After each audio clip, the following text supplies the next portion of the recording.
Reporting from the EDU-FIE cohort 2023-2024, this is the EDU-FIE news program, edifying you on everything education, hosted by Dylan Matheson. Hello ladies and gentlemen, and welcome to this episode of EDU-FIE, where we seek to edify you on all things education. I am your host, Dylan Matheson, and joining us today would be a panel of three very exceptional guests on today's program whose expertise spans from a range of fields that are going to inform a rich discussion on the promotion of inclusive education in Trinidad and Tobago. So, to get things started off right away. So basically, I have an understanding of what inclusive education is and what it means to be inclusive in education. I would say that the notion of inclusive education has evolved over the past decades. Inclusive education was originally associated with the idea of improving the access of education to students with special education needs and getting them into mainstream education. This definition, however, has since evolved more recently beyond its initial focus of access and has now taken into account the participation and the progress of students. So ladies, to kick things off this evening, I would like for each of you to share with us your take on inclusive education, starting with Ms. Taylor, then we move on to Ms. Budram, and finally we'll hear from Ms. Dick. I believe that inclusivity in education is the process by which, or the act by which, all students are involved in the learning process within and outside the doors of the classroom. As an education specialist, I am of the standpoint that the philosophy of inclusive education is all about equality, sharing, participation, and the worth and dignity of individuals. This philosophy is based on the belief that all children can learn and reach their full potential. Students with exceptional needs must be full participants of school society. It means that we must not only aspire but also become actioners in the desire to meet the learning needs of students on either end of the spectrum. I thank you all so much for asking me to be a part of your intervention plan for inclusive education. I believe that at the heart of inclusivity in education lays the notion that we can only be inclusive when we understand that every child has a right to education. International human rights law currently guarantees all children a right to free and compulsory primary education.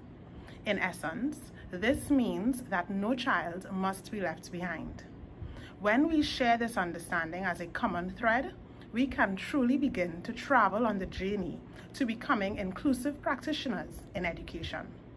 Now that we've gotten each of your take on the meaning of inclusive education, and we are beginning to understand that inclusivity in education has evolved from simply the idea of access, and that we are now veering into the conceptualization and consideration of the students' participation and progress in our sphere, in the sphere of inclusivity. What I would like to hear from you ladies is this. Why do you think it is important to promote inclusive education policies and practices in Trinidad and Tobago? Why do you think we would have evolved from simply gaining access to education, from the notion of simply gaining access to education, and that we are now at the point of ensuring that students are able to adequately participate in an effort to ensure their progress in life? Why do you think this has become important to us? And what do you think will put us on the path of achieving this? Starting with you, Ms. Taylor, and then we'll hear from you, Ms. Dick. Thank you for having me, Mr. Matson. As a sociologist and from my sociological perspective, it is fitting to mention that our education system here in Trinidad and Tobago to be built on exclusion. And in this case, it is students who have learning challenges and physical handicaps, they are gravely affected in most situations. It appears to me that these groups have been excluded because of this possible reason.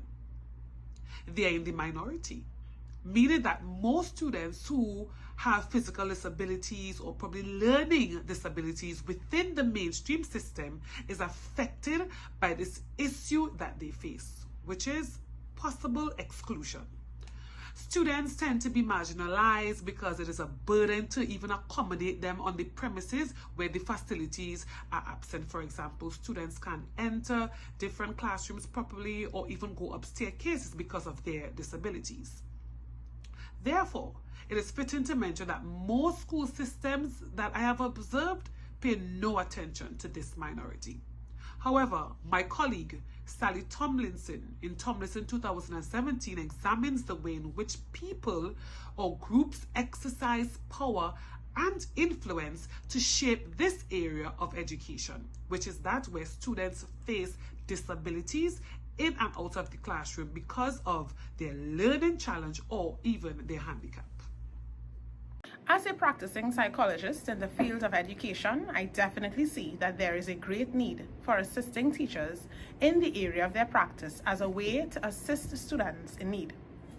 According to Peter Hick, Ruth Kirshner, and Peter Farrell in Psychology in Education, New Directions in Theory and Practice, first published in 2009, there is and has been a great need for reconstitution of how we practice inclusive education for a long time. The epistemology for inclusion shares the theory that justifies the validity of psychological intervention as a necessity in educational reform. It starts with the mindset of those charged with the mandate to educate, the teachers. In my experience, I have found that many teachers feel ill-equipped when dealing with students who have special needs, be it via physical disabilities or metaphysical disabilities, such as learning disabilities. While it may be unrealistic to think that every teacher can be adequately trained in special education, it is not far-fetched to think that every teacher can be assisted in the development of a mindset that prepares them to try to meet the needs of every student. Wonderful discussion that we have going on here so far. So let's get down to the meat of the matter. So as you all know, we have asked you all to join us here as part of our effort to intervene in problems we have been seeing growing and reoccurring in schools within our district. So more and more students have been surfacing, showcasing signs of learning disabilities and physical disabilities within our very walls. And as students surface with those characteristics, we find that more and more teachers are now complaining that they are not trained to deal with such a problem. And as a result, students are suffering from exclusion. So we at the Southern District would like to begin putting things in place to assist our teachers in this sphere so that we can join in the local and by extension the global agenda to promote inclusive education by meeting the needs of all of our students. So, Ms. Budram, I can see that you are budding with excitement. So I will call upon you first. What is an approach that you think we can instrumentalize that can work to assist our desire to promote inclusive education in the two issues that were highlighted? Ms. Budram? I believe that any approach for intervention to ensuring inclusive education systems starts with the 3 P's. I like to think of them as the 3 musketeers: principle, policy, and program.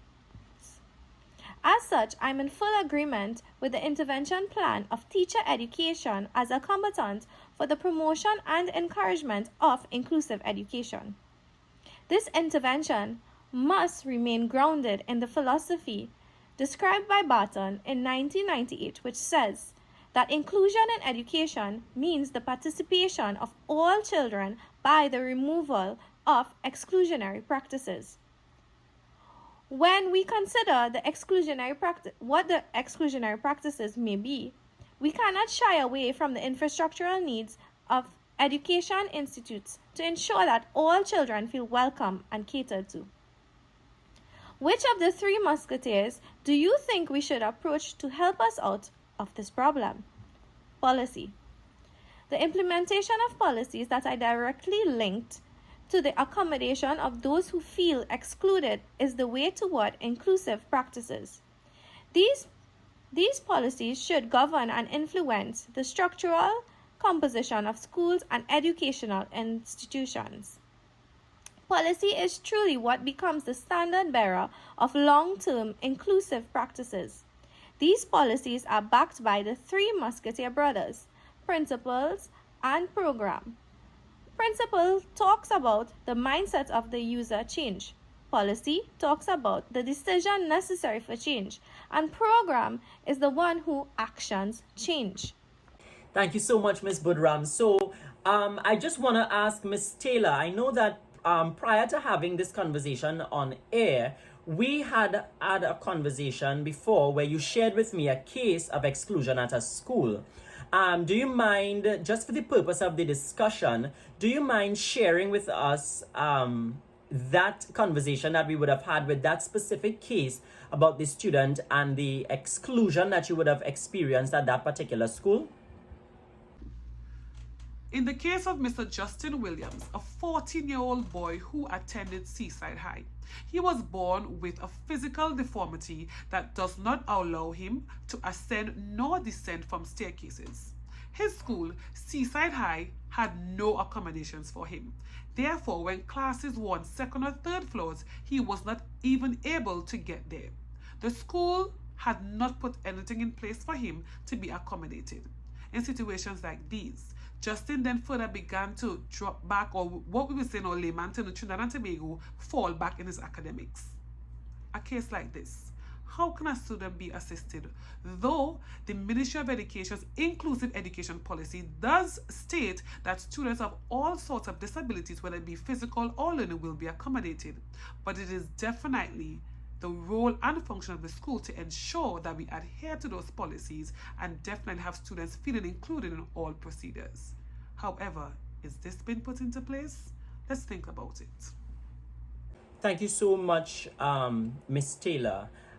Ms. Dick, do you mind sharing your thoughts regarding any intervention or approach that we can use to help us in dealing with the issue that Ms. Dick would have just highlighted, or perhaps any of the issues that we've highlighted in today's discussion? I would love to hear from you regarding any approach that you think would work given within the school context. One of the main issues we have at hand as the focus requisitioning our intervention is students with learning disabilities. These learning disabilities can often lead to teachers becoming frustrated within the classroom and thereby not being able to meet the needs of every student. Not being able to meet the needs of every student is in actuality exclusionist theory.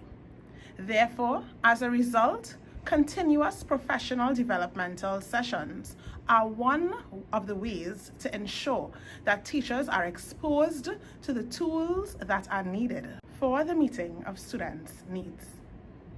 This can help to shape the mindset of teachers into becoming more positive with dealing with such challenges. Lani Florian, a professor in special education at the University of Edinburgh, wrote in the International Journal of Inclusive Education that teachers should be moving towards an inclusive pedagogy. In her discourse, she noted that the very nature of inclusive pedagogy is able to combat exclusion due to physical and metaphysical disabilities. We ask ourselves, what is inclusive pedagogy and how can this be used as part of our intervention plan?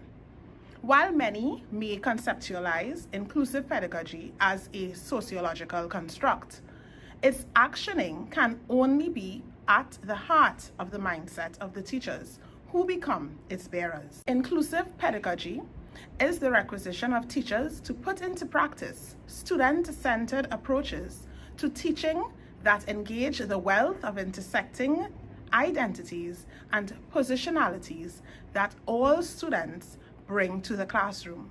This notion is supported by Jean Piaget in his work on child development and shares a similar interest as Vygotsky and his work on inclusive practices in education. Back to you, Delon.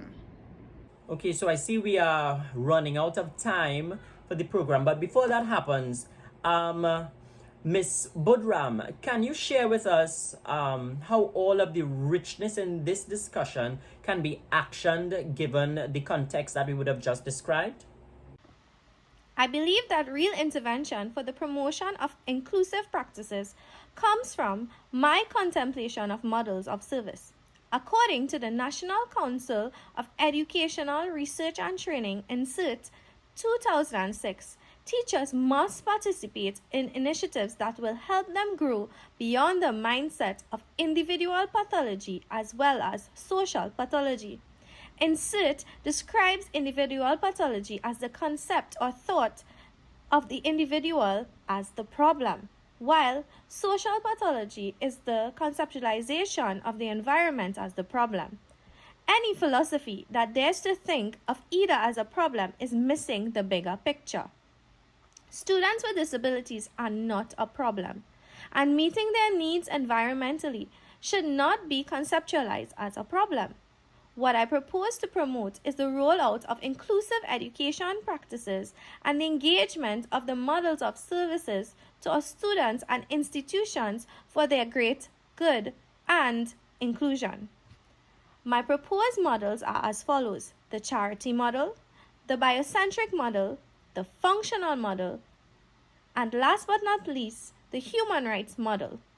I look forward to the exploration of these intervention plans with the education stakeholders for the promotion and meeting of inclusive education goals, as mandated by the Ministry of Education of Trinidad and Tobago, and its direct alignment with UNESCO's developmental goals for the promotion of inclusion of education.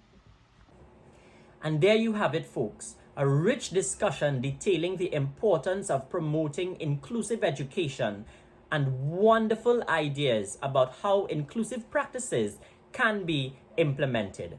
I am your host, Delon Matheson, and we are so grateful that you could have joined us on EDU-FIE, where we desire to edify you on all things education.